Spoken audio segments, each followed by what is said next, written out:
Mikhail Viktorovich, there seems to be a lack of real patriotism in society now. Tell me, in what do you think real patriotism is expressed? The situation here is such that we have a lot of people who think in words without seeing the processes behind words. So, the Zen Buddhist aphorism, which has been repeatedly mentioned in the materials of the conception, the word moon is just a finger pointing to the moon. Woe to the one who takes the finger for the moon. It is unfortunately relevant in relation to a fair share of the population of Russia. They think in words without considering what is behind the words, what the words indicate. Well, for these guys, the course Fundamentals of Sociology was not intended. The course is oriented on those who want to understand what is really happening and are able to see real social and natural phenomena behind the words.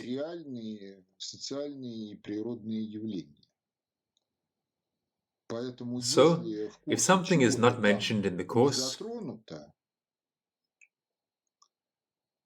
or some inaccuracies and mistakes are made,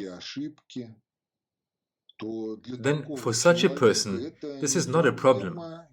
It does not matter because he himself cognizes the world, and any literature is only a help to him in this, a pointing finger. A text is this finger. Look, there are such and such problems over there. But one should not say that the pointing finger is a solution to problems. It is necessary to master knowledge, skills, to transform knowledge into skills, and then everything turns out well. And the main problem of Russia, well, in my opinion, is the absence of patriots, not in the sense of emotional support, we are for Russia, hooray, hooray, and so on, but in a different sense. Because normal patriotism, real patriotism, and not declarative patriotism, this is a dream of the future, moreover, a consistent to life dream.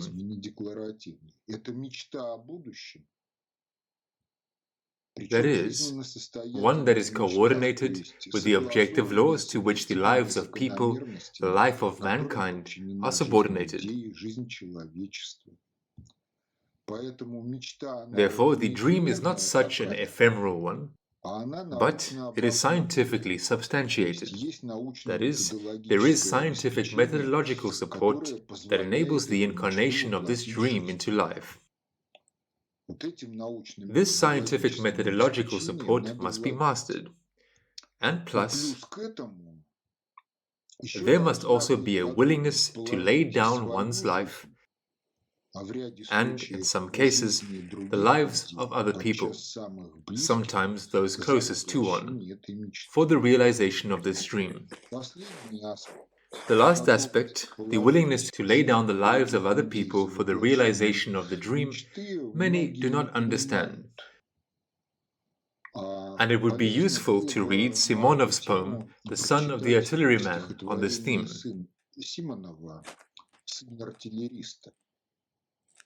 Because when we talk about the processes of governing collective activities in the life of society, then in critical situations, the leader is obliged, in some cases, to send other people to death. Moreover, he cannot send just anyone. He must send the best and most reliable for the simple reason that others will not cope with the task. But these, in general, they will cope with the task, maybe even survive, but this is not guaranteed.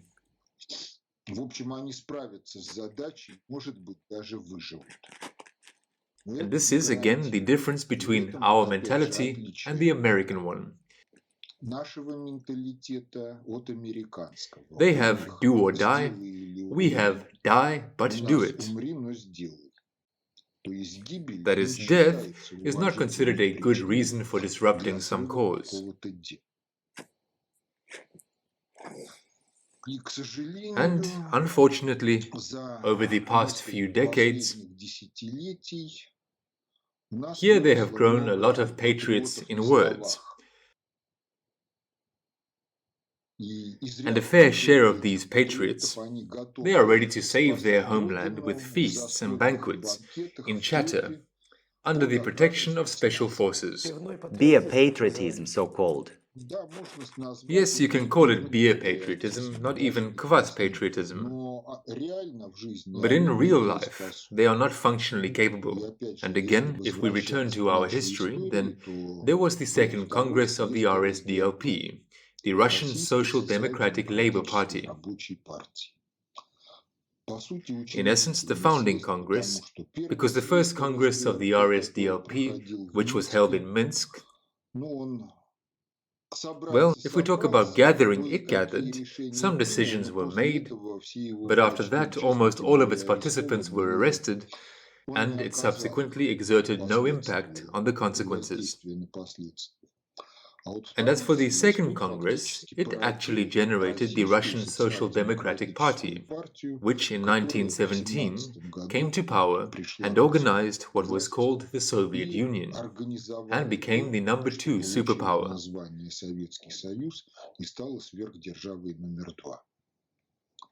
So the divergence between Lenin and Zipperbaum on the first paragraph of the Charter, this is exactly a question of patriotism, because Lenin believed that only people of action can be in the party, and Zipperbaum recognized the right of idle people to participate in the party. And in general, as long as the party was the party of people of action, the Soviet Union developed successfully. Well, as soon as the people of chatter began to dominate and began to lead the party organizations, the process of degradation began. Mikhail Viktorovich, one question for our viewers. By people of chatter, you mean those who, as it were, are patriots in words, but indeed they are not patriots. Yes, they are not, for the simple reason that apart from blago-intentioned speeches, they are incapable of anything else, because any activity, it requires knowledge of how to do it, and knowledge must be transformed into skills that allow it to be done.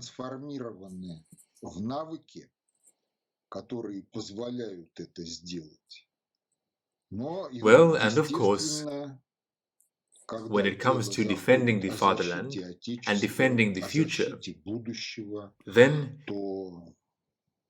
in the end it should be a willingness to lay down one's life, and in a number of cases the lives of other people, for the victory of this cause.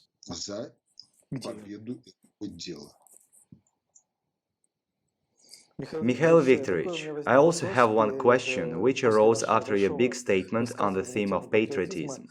That is, at the given moment in Russia, the percentage of people of action is small, right?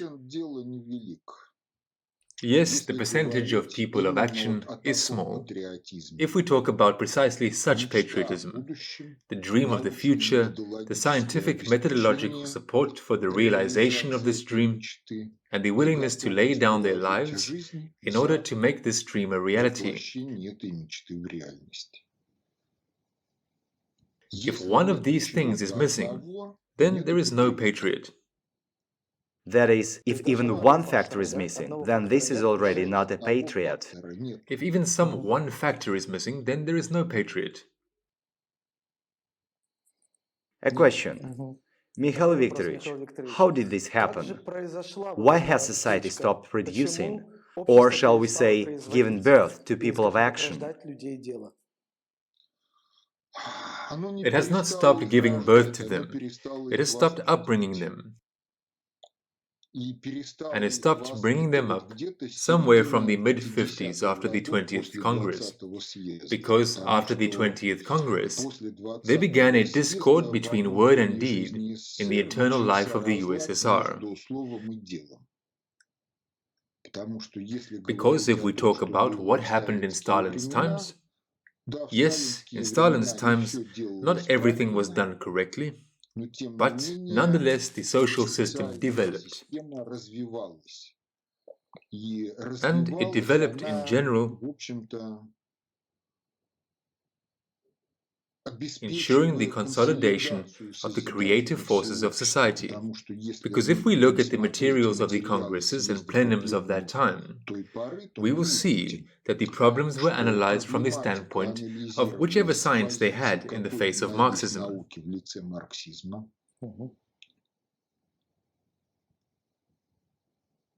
The project of the future was based on scientific methodological support, again of whichever quality. But Marxism is still the highest achievement of sociology in the first half of the 20th century.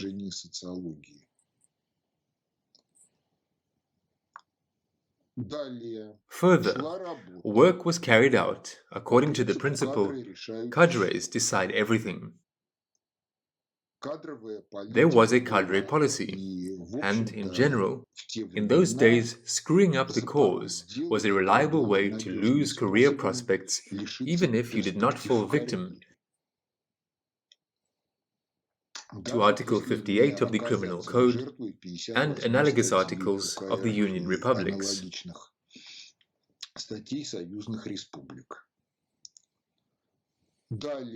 Further, at the following congresses and plenums, it was analyzed what results had been obtained, which had not been obtained, why they had not been obtained, what needed to be done in order to obtain results. And since the percentage of convergence of promises with reality was great, then for those who were not idiots and were not parasites like Ostap Ibrahimovich Bender or Vasiswali Lakhankin, by the way, a wonderful example of a man of chatter, then for them, the state power was authoritative, and they were ready to support it because they themselves lived better from year to year with all the difficulties they had, and they saw that their children and their grandchildren would live better than they themselves, even more so than their ancestors before the revolution. This ensured real unity, if not of the entire society, then of that part of society that was morally ready for creation. And then, when in post-Stalin times, it was words speak about one thing, deeds speak about another, the authority of state power began to fall. Well, in general, we reached 1991. If we talk about what is happening after 1991,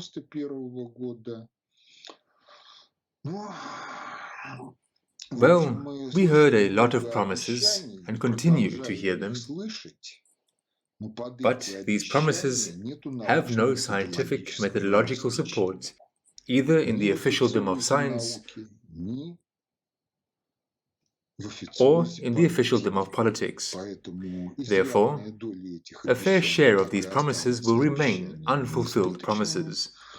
Yes, something will be done, but we are in a situation where maintaining adherence to the liberal market economic model, with some elements of state planning and state regulation of the market, is, in general, systemless attempts to give a more or less humanized mug to capitalism, and there will simply be nothing different.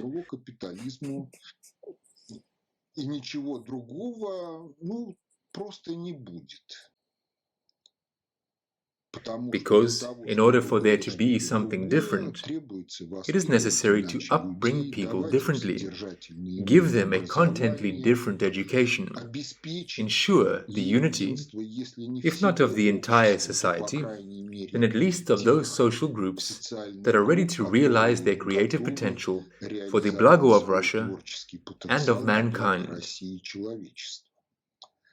Moreover, to realize it not for the sake of what they will be paid there, but to realize it for the sake of a dream of a bright future.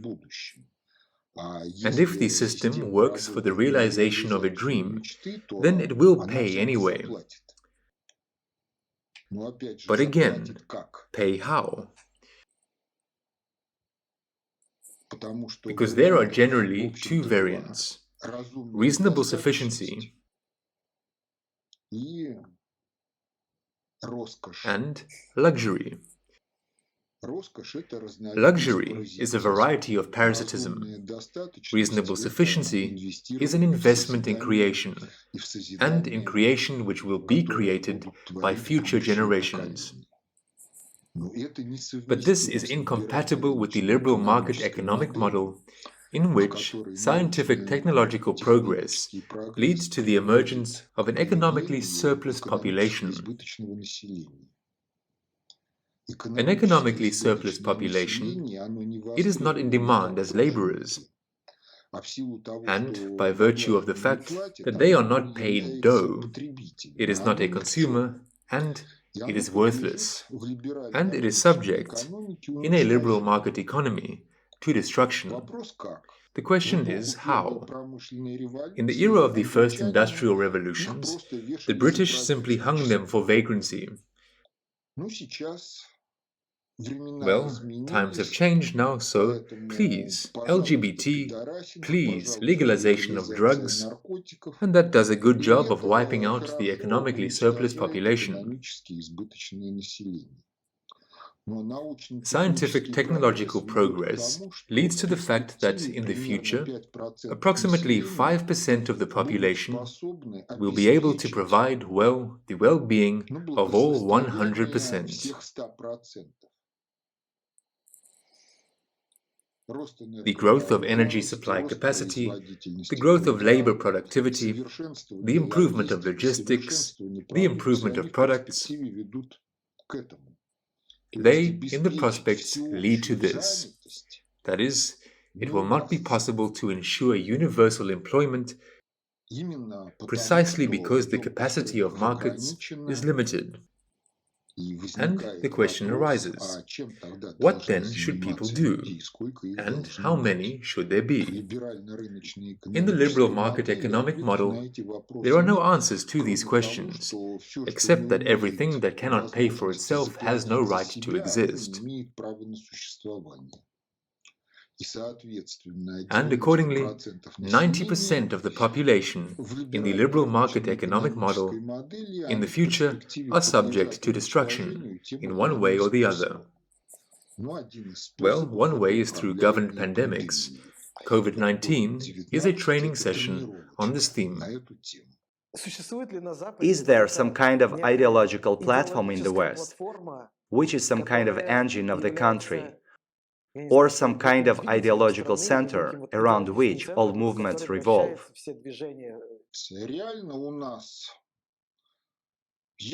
In reality, we have a state ideology by default. This is liberalism, because all sociology, all economic theory now is an expression of liberal bourgeois ideas. Under this ideology, cadres are being trained at all economic faculties, at all faculties of state and municipal governance, at all juridical faculties. Everything works to serve the liberal market economic model.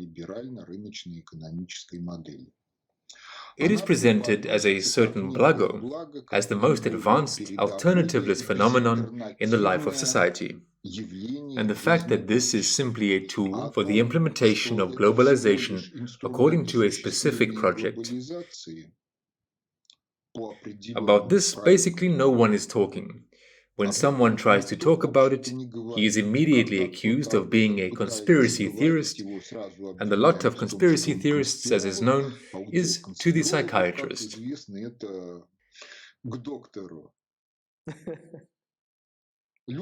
People who think in words, or rather underthink in words, because one must think not only in words, but in images understandings, moreover, images understandings which have been felt through. So, people who underthink, they agree with this.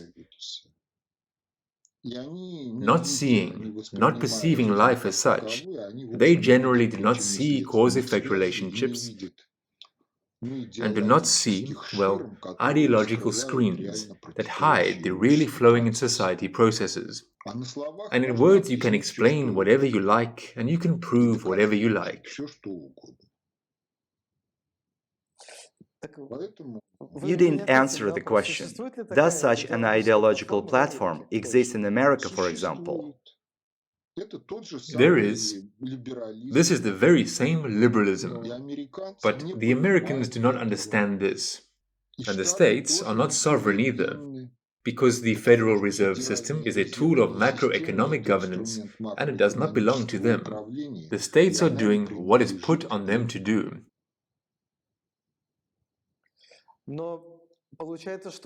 But it turns out that the US are just putting a good face on a bad game. If the states try to rock the boat, then things like the assassination of Roosevelt, the assassination of Kennedy, things like Biden's rise to power on the basis of falsification and abuse of electoral procedures, these things start to happen.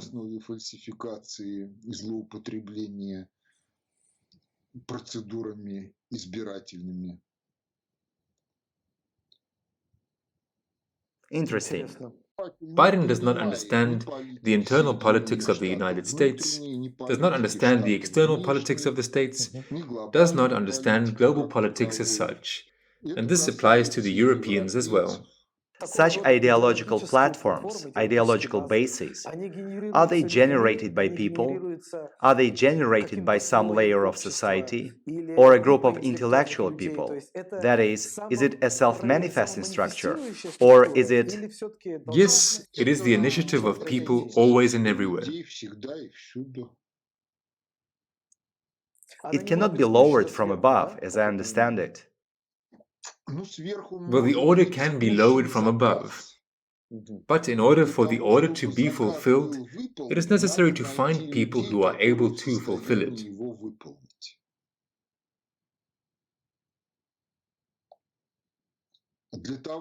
In order to place an order, one needs a certain technical task. In order to form a technical task, one needs to know and understand a little more, well, than the ordinary citizen knows and understands. But it anyhow turns out in such a way that the technical task limits the performer. This applies also to technology, this applies also to propaganda, this applies also to the development of theories in science. The technical task always limits the performer. And in the current conditions that exist, when defending dissertations, the main question is not to scare the dissertation council with scientific novelty. Because if scientific novelty appears, then it goes beyond the mainstream. People who are convinced that the mainstream of science is the truth itself, they immediately feel discomfort, and especially when there is nothing with which to object. And further, there begins hysterics. And therefore, the main thing in science is not to frighten the scientific officialdom with scientific novelty. Therefore, such orders, they do not pass,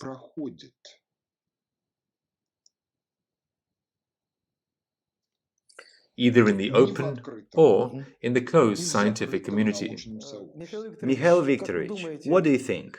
Most likely, for our new, very reduced level of education and the level of awareness and consciousness, some kind of philosophical and ideological doctrine, perhaps packaged or presented in a different way, is needed. Let us begin with Marxism as such. So you, me, the older generation, dealt with Marxism on the basis of the prejudice Marx and Engels are great philosophers, great scientists, and so forth. If you recognize this prejudice, read any work of Marx or Engels, then you will inevitably feel like an idiot, because you can't agree with what they write, or you can't understand what they write.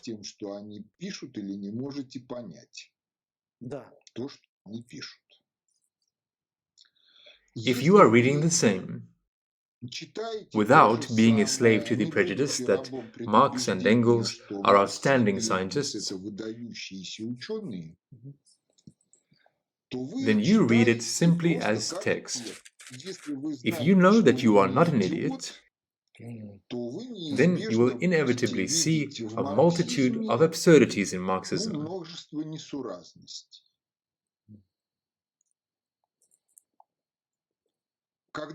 When you see in the text the multitude of absurdities, then you experience a purely psychological disgust from this text and do not wish to read it to the end. Therefore, if we talk about capital, in capital there is a lot which is interesting in terms of factology.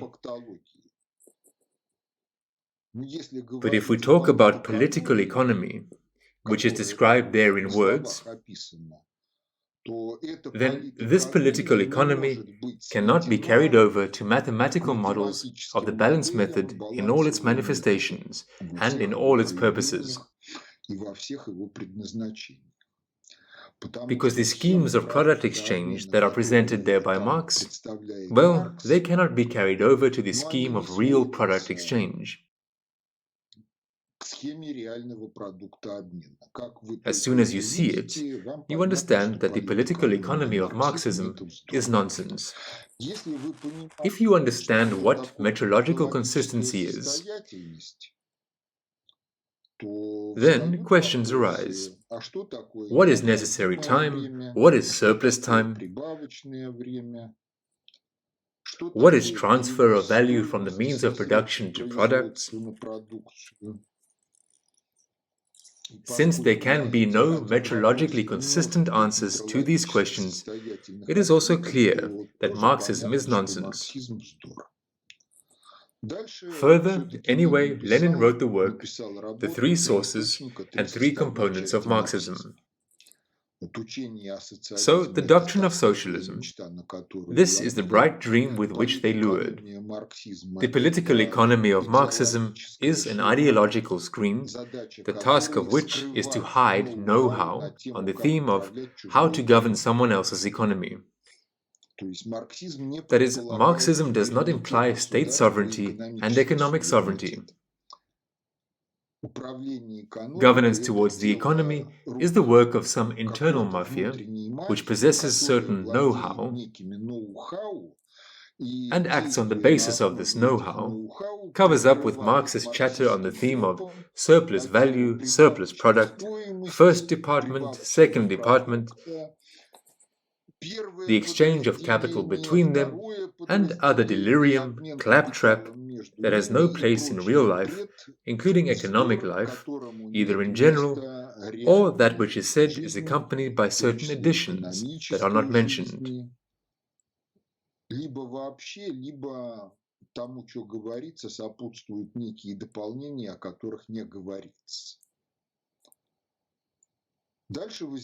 Further, the question arises as to what is Marxist philosophy, dialectical materialism.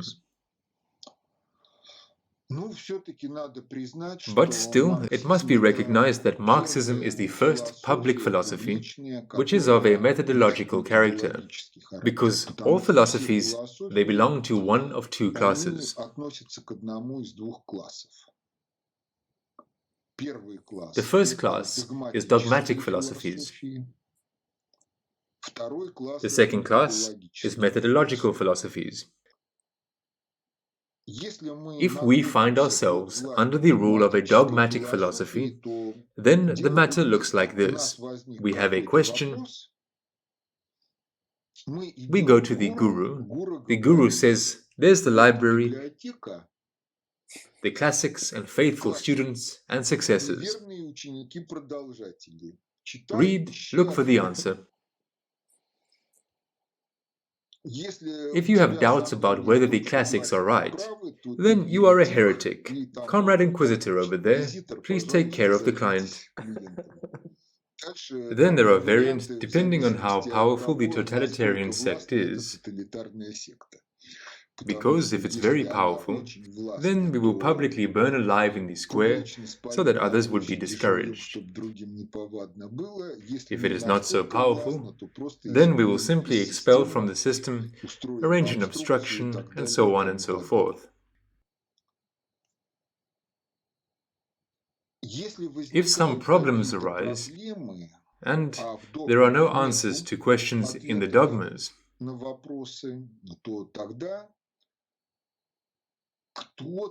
then someone promotes a new, faithful student successor who creatively develops the heritage of his ancestors without encroaching on its holiness, on its dogmas, and becomes a faithful student and successor.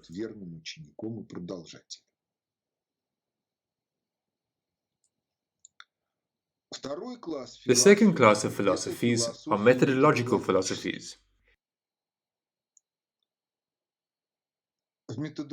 In methodological philosophies, there is always a certain section, which in the European tradition is called gnoseology. This is the doctrine of how a person cognizes the world. If we live under the rule of a methodological philosophy, then if a question arises for you, then the answer to it is simple.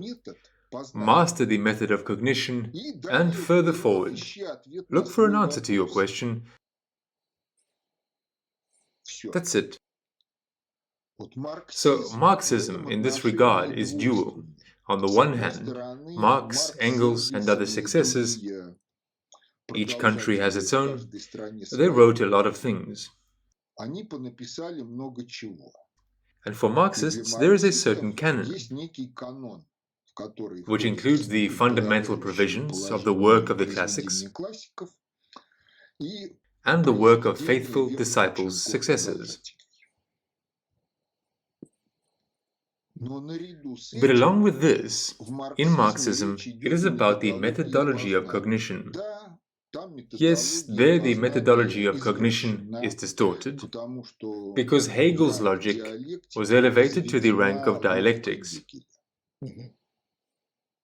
But if a person approaches Marxism from the standpoint of Marxism is not a dogma, but a guide to action, and understands that methodology is methodology,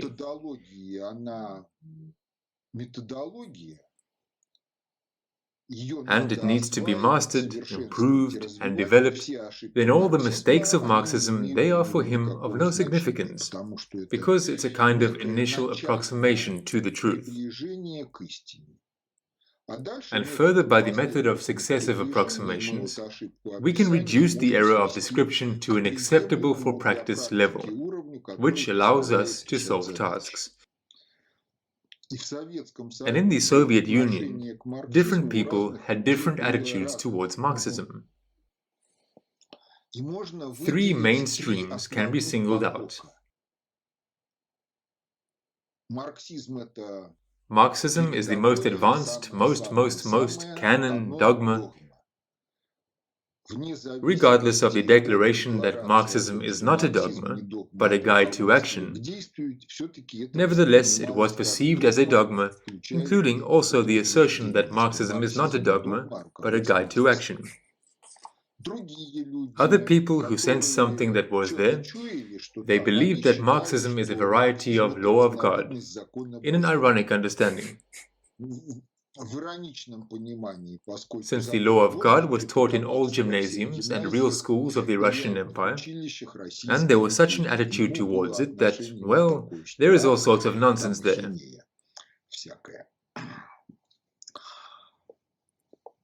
And these two directions, they made up the majority of those who came across Marxism. And a minority, they perceived Marxism as a methodological philosophy. If they perceived it as a methodological philosophy, then everything that was written in Marxism in the aspect of factology, for them, it was of interest cognitively and factologically. And if their vision of some problems did not coincide with Marxism, they simply followed their common sense and ignored Marxism. These were the minority.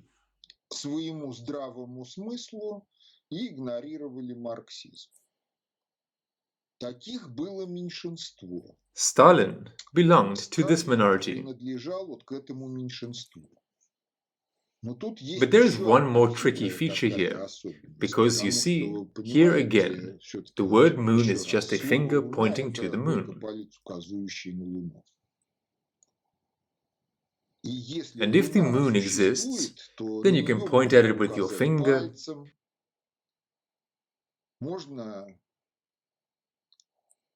You can make a pointer with an arrow. There is the moon there. You can set the angular coordinates, as is customary in astronomy.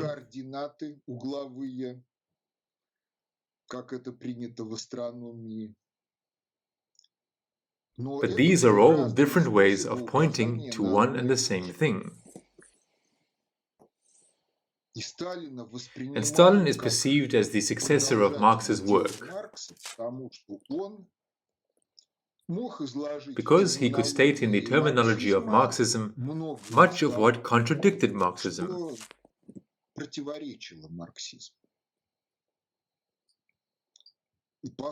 Since Joseph Vissarionovich was a great specialist in the question of allegorical narration, then he was able to convincingly show that Plekhanov was not a Marxist, was an apostate, that Bernstein there was also a revisionist and an apostate from Marxism, that all the Mensheviks here are apostates from Marxism, but that he is a faithful successor.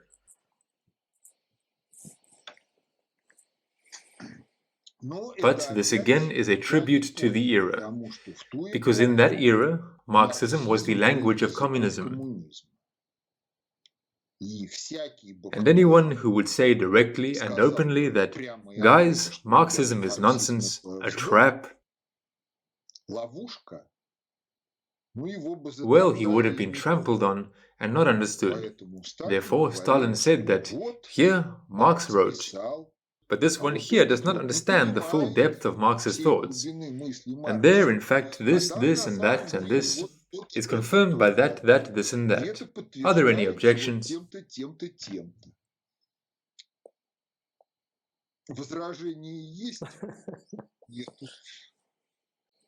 Mikhail Viktorovich, what do you think? In the near foreseeable future, will any country have a powerful ideological base that will be supported by a large number, the majority of the population? Is it even possible in the current realities? Is some world government going to allow this to happen? No one will ask it.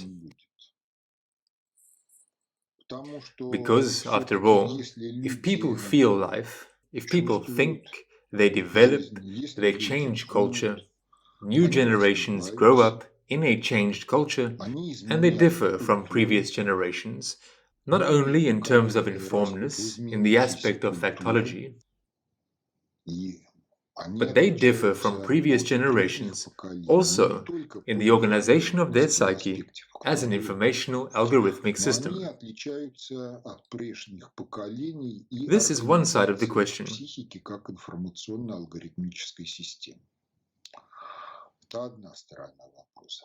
The second side of the question consists in the fact that a majority is not required to change the quality of life in society. The majority does not get into politics precisely as creators.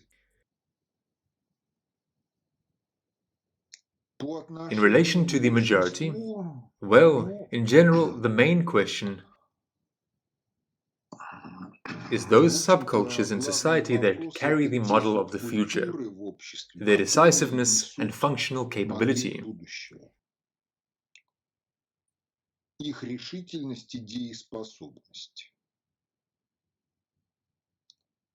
Take the Hitlerites.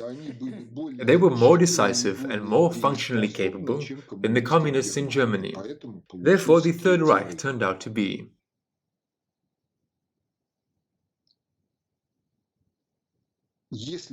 Had Thälmann and his associates been more decisive and functionally capable than Hitler, Germany would have been different. And the Second World War of the 20th century, in the form in which we know it from history, would not have happened. But this is a question about minorities who carry this or that model of the future.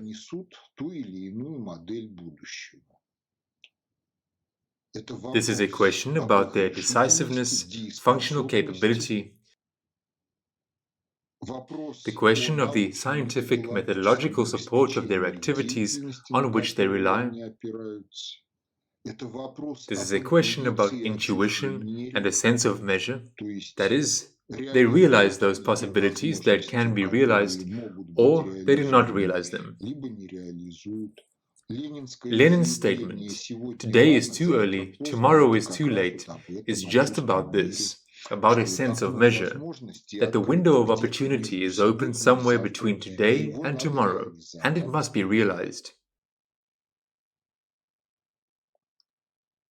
The question of the Brest-Litovsk Treaty is also a question of a sense of measure, because Lenin's sense of measure, it showed that the Brest-Litovsk Treaty would allow Russia to egress from the war, preserve Soviet power.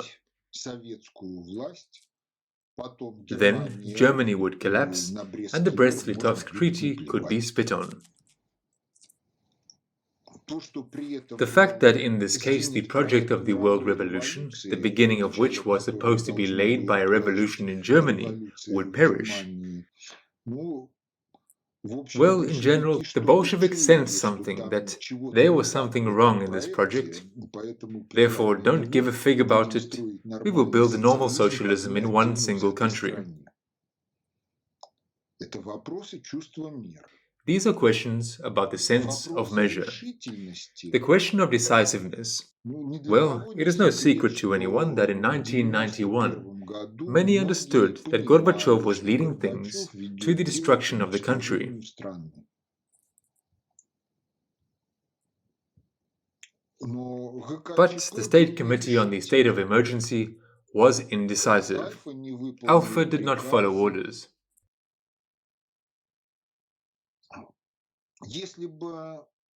Had there been decisive people in the State Committee on the State of Emergency, then we would hardly know the State Committee on the State of Emergency.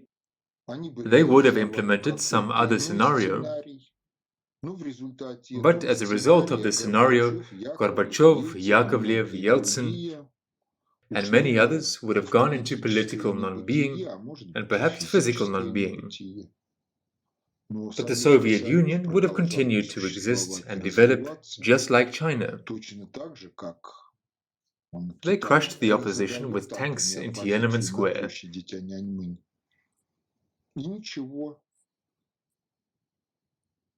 No problem. It is developing successfully in many aspects. I just feel that we have come to a certain ideological, a certain ideative finale of this wonderful conversation. What do you think? A completely general question. Do you think that there is a certain subculture in Russia now that carries the grain for this potential change, a potential exit to a new level? There is. Well, after all, the conception of social safety exists.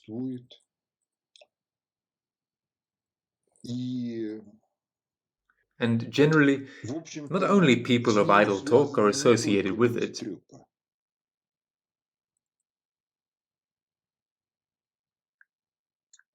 People of action are associated with it.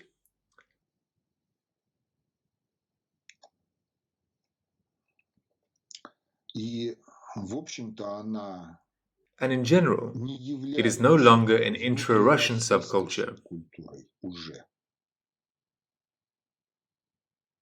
It has also penetrated into cultures of other states, including also thanks to the Russian-speaking diaspora in other countries. Yes, this process is not going fast, but it is going.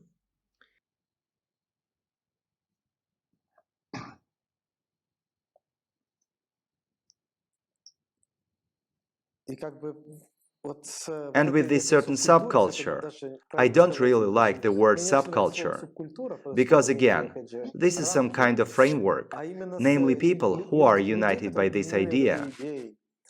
Do you associate with it some hope for, let's say, transformation?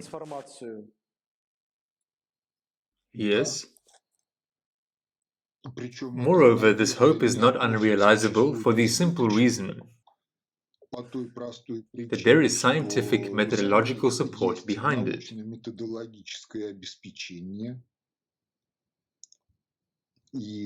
And there are people who master this scientific methodological support.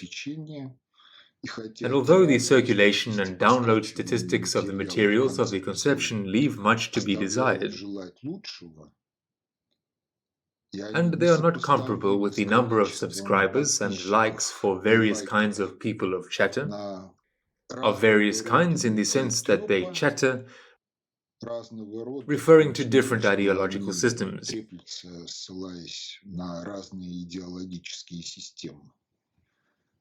Nevertheless, the process is underway. As I understand it, in fact, returning to what you said a few minutes ago, that in order to achieve a certain critical mass, it is not a majority that is needed, but a maximally active minority imbued with this idea is needed. Yes, this is truly so. This factually represents the first part of Fundamentals of Sociology. This is not a transcript of actually given lectures, but it is formed on the basis of actually given lectures. Because when all this was done, 2 days a week, I gave basically the same thing in 2 university audiences. The rest of the time was spent on creating the first text, which we then processed, and it turned out the first part of the Fundamentals of Sociology. Then the question arose, what to do with it? Well, it ended up being a 6-volume book. And since it turned out that the 6-volume book did not particularly touch on the theme of economics, then it was necessary to write Economics of Innovational Development, so that it could be referred to in scientific officialdom without any problems. It was published already in the author's culture, with official reviewers, doctors of science, and it became a scientific monograph. Mikhail Viktorovich, thank you for this interview.